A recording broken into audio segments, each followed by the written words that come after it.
Welcome back to Kingdom Hearts. Just a few things left to do in Traverse Town. But hey, better than not having anything to do in any world ever, because Kingdom Hearts became ridiculously linear after this game. I mean, I don't know, there's been a few attempts to recapture the spirit of Kingdom Hearts 1, especially in Kingdom Hearts Recoded, which I think is really underrated. But, yeah, I don't know, I guess because Kingdom Hearts 1, it wasn't really its own game yet. Meanwhile, after that it kind of was. Big problem with Kingdom Hearts 1, much less in other games, that you can just really easily fall off tall buildings like this, and it's such a pain to get back up, especially early on when you don't have abilities that let you get up easily.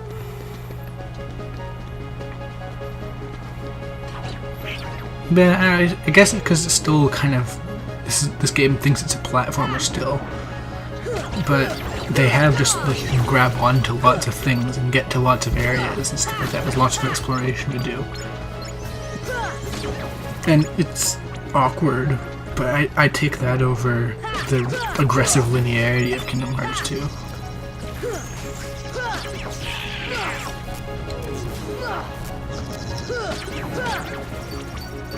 I don't think you can get up onto this roof area. Oh, there's a lot of areas in Traverse Town that are actually inaccessible later on in future Kingdom Hearts games, which it baffles me. How do you take a step down after, wait, how many years? 10? I don't know.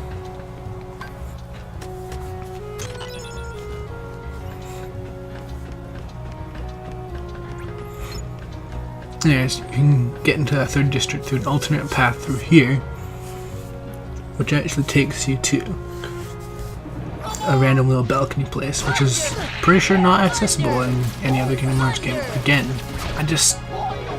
why?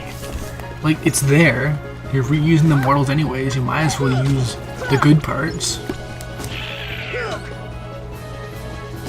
And I guess also part of the problem with Kingdom Hearts 3D at least is that it uses flow motion, which basically lets you wall jump off literally any surface, so there's no point to platforming.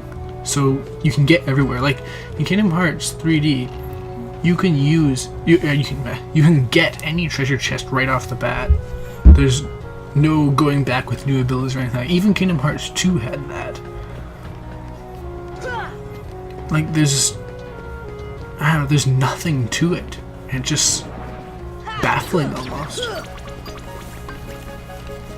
Anyways, the other main goal of Traverse Town this time around is to bring this doorbell, as Sid mentioned before.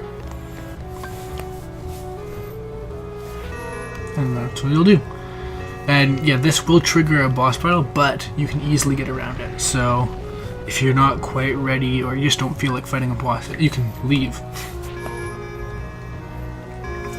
Yeah, for some unknowable reason, you can continue to ring that bell after you actually do this quote-unquote puzzle. But yeah, ring it 3 times, and boom, you're set. You have boss thing opened. And cool little fountain thing. So yeah, Traverse Town has a keyhole, why wouldn't it? So you have to lock that too, and it's required to lock every keyhole if you want to completely beat Kingdom Hearts.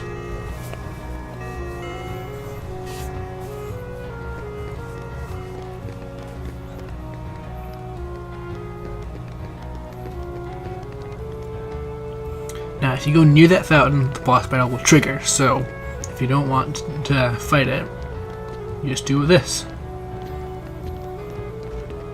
And boom. Cause yeah, honestly this boss is kind of weirdly hard. Not so much that it's actually a difficult boss, but it's kind of awkward. But I'll get to that when the fighting actually starts.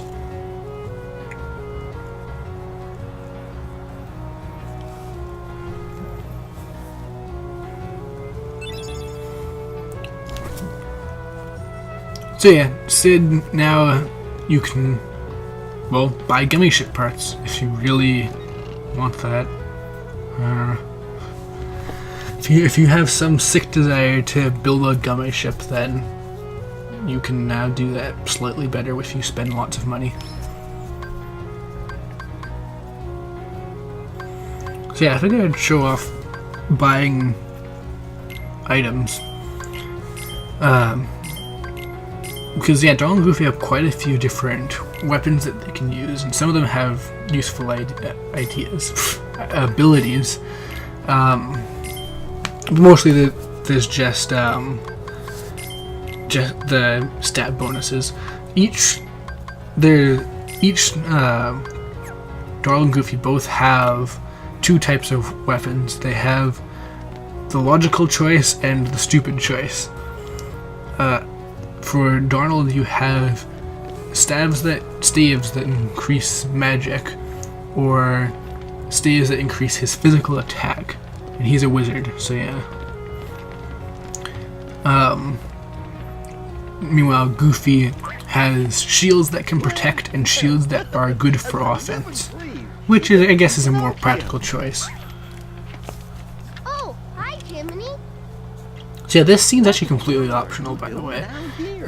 If you go into the shop during this very specific time, you'll run into Pinocchio. Otherwise, you will completely miss it. There's no chance of seeing it. Up all night just worried sick about you. Why of all the Pinocchio?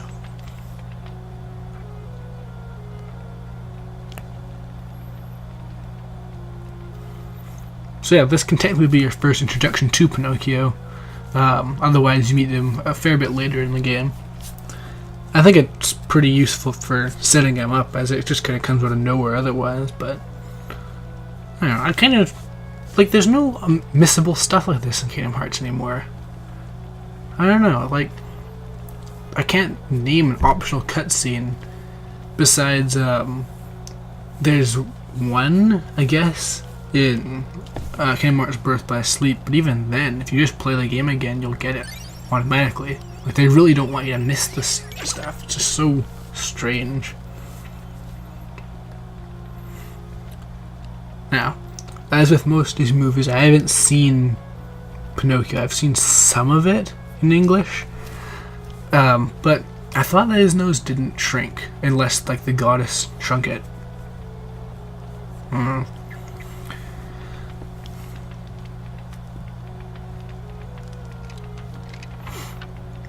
But yeah, this sets up the whole save Geppetto kind of thing.